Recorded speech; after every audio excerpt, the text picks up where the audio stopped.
Hello everyone, ট্রান্সলেশনের আরও একটি নতুন ক্লাসে সকলকে স্বাগত। যারা প্রথম থেকে ক্লাসটি দেখছো কোনো রকম স্কিপ না করে ক্লাসটি দেখতে থাকো। আশা করি ক্লাসটি হেল্পফুল হবে তোমাদের কাছে। এবং ক্লাস কিছুদিন বাদে বাদে আনছি এবং কিছুদিন বাদে সেগুলো অর্থাৎ ক্লাসগুলো রেগুলার করব।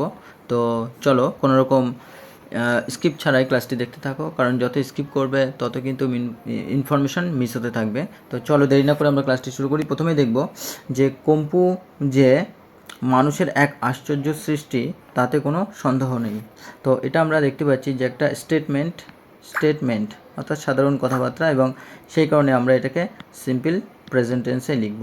সিম্পল প্রেজেন্ট টেন্সে তো কীভাবে লিখব চলো দেখা যাক। প্রথমে আমরা লিখব যে কম্পু যে মানুষের সৃষ্টি, তাতে কোনো সন্দেহ নেই। তাহলে কি তাতে কোনো সন্দেহ নেই যে কম্পু মানুষের সৃষ্টি, তাহলে আমরা এইভাবে লিখব।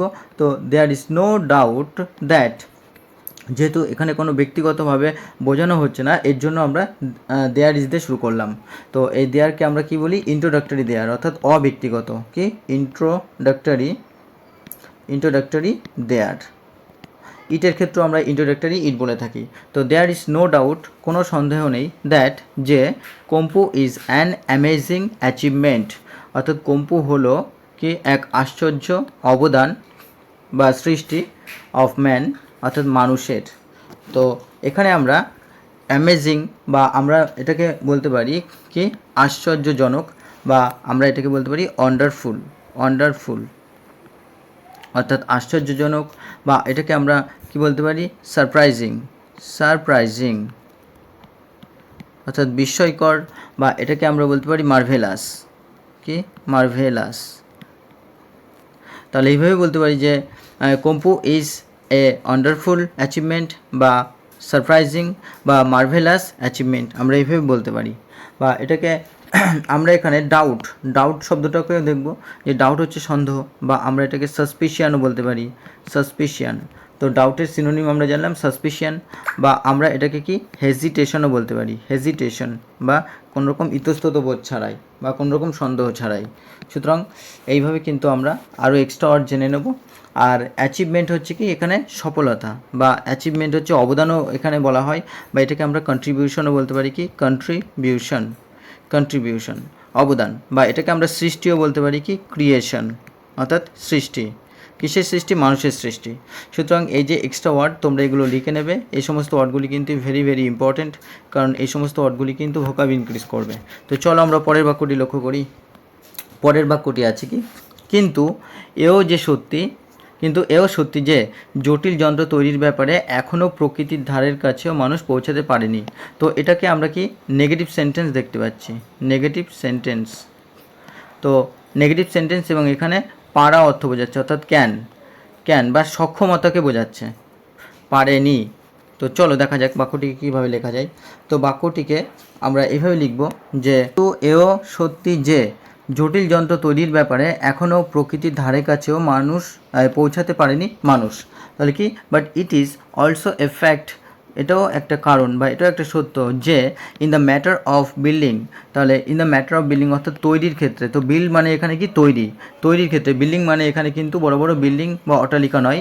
তো in the matter of building অর্থাৎ তৈরির ক্ষেত্রে কি কমপ্লেক্স মেশিনস অর্থাৎ জটিল যন্ত্র তৈরির ক্ষেত্রে man has not yet bin Abel, মানুষ এখনও সক্ষম হয়নি টু কাম আসতে, কোথায়? এনিহোয়ার নিয়ার নেচার, প্রকৃতির ধারের কাছে আসতেও বা প্রকৃতির ধারের কাছে কোথাও আসতে মানুষ কিন্তু এখনও সক্ষম হয়নি।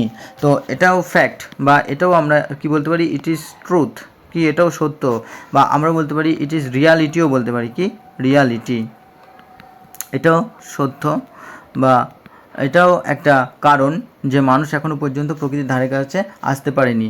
তো বিল্ডিং না বলে আমরা কিন্তু এটাকে মেকিংও বলতে পারি। কি? মেকিং অর্থাৎ তৈরি করার ক্ষেত্রে, বা আমরা এটাকে বলতে পারি কি ক্রিয়েটিং অর্থাৎ তৈরি করার ক্ষেত্রে। তাহলে কি ক্রিয়েটিং বা মেকিং বা বিল্ডিং বলতে পারি আমরা।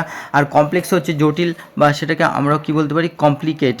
কমপ্লিকেটেড অর্থাৎ জটিল যন্ত্র তৈরি করার ক্ষেত্রে, বা আমরা এটাকে কি ডিফিকাল্টও বলতে পারি। ডিফিকাল্ট অর্থাৎ জটিল বা কঠিন যন্ত্র তৈরির ক্ষেত্রে।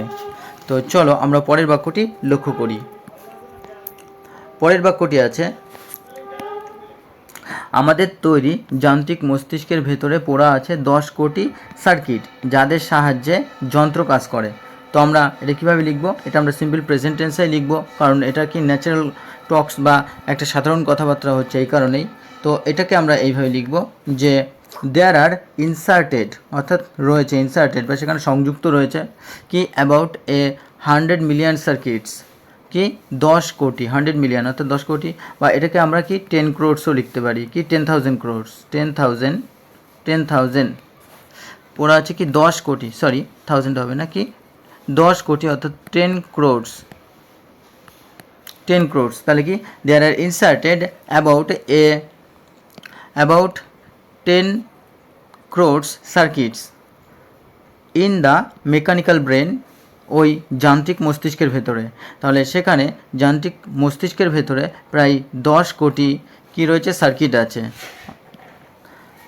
ক্রিয়েটেড বাই আস, যেটা আমাদের তৈরি, অর্থাৎ আমাদের তৈরি সেই যন্ত্রের মধ্যে কি প্রায় 10 কোটি সার্কিট রয়েছে।